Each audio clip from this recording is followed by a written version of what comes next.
ஒவ்வொரு ஆண்டும் ஜனவரி 25ஆம் தேதி மொழிபோர் தியாகிகள் தினம் அனுசரிக்கப்படுகிறது. இன்று ஜனவரி 25ஆம் தேதி சென்னை மூலக்கொத்தளத்தில் இந்திய எதிர்ப்பு போரில் உயிர் நீத்த நடராசன் மற்றும் தாளமுத்து ஆகியோரின் புதுப்பிக்கப்பட்ட நினைவிடத்தை முதலமைச்சர் மு.க.ஸ்டாலின் சற்று நேரத்தில் திறந்து இருக்கிறார். தற்போது திறந்து வைக்க நினைவிடத்திற்கு வருகை தந்துள்ளார்.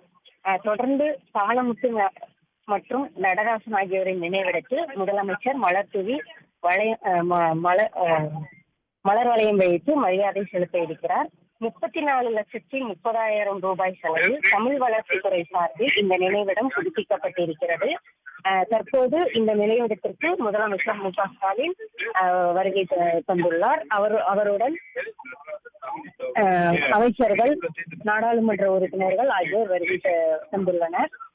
தொடர்ந்து இந்த நினைவிடம் புதுப்பிக்கப்படும் என சட்டப்பேரவையில் ஒருமுறை முதலமைச்சர் அறிவித்திருந்தார். அதனைத் தொடர்ந்து கடந்த மாதங்களில் இந்த நினைவிடம் புதுப்பிக்கப்பட்டிருக்கிறது. இன்று மொழிபோர் தியாகிகளான தாளமுத்து மற்றும் நடராசன் ஆகியோர் புதுப்பிக்கப்பட்ட நினைவிடத்தை தற்போது சற்று நேரத்தில் திறந்து வைத்திருக்கிறார். தொடர்ந்து இந்திய எதிர்ப்பு போரில் சிறை சென்று உயிர் நீத்த தோழர்களான தாளமுத்து, நடராசன் ஆகியோரின் திருவுருவ படத்திற்கு மலர் தூவி மரியாதையும் செலுத்த இருக்கிறார். சற்று நேரத்தில் இந்த புதுப்பிக்கப்பட்ட நினைவிடத்தை முதலமைச்சர் மு.க.ஸ்டாலின் திறந்து வைக்கிறார்.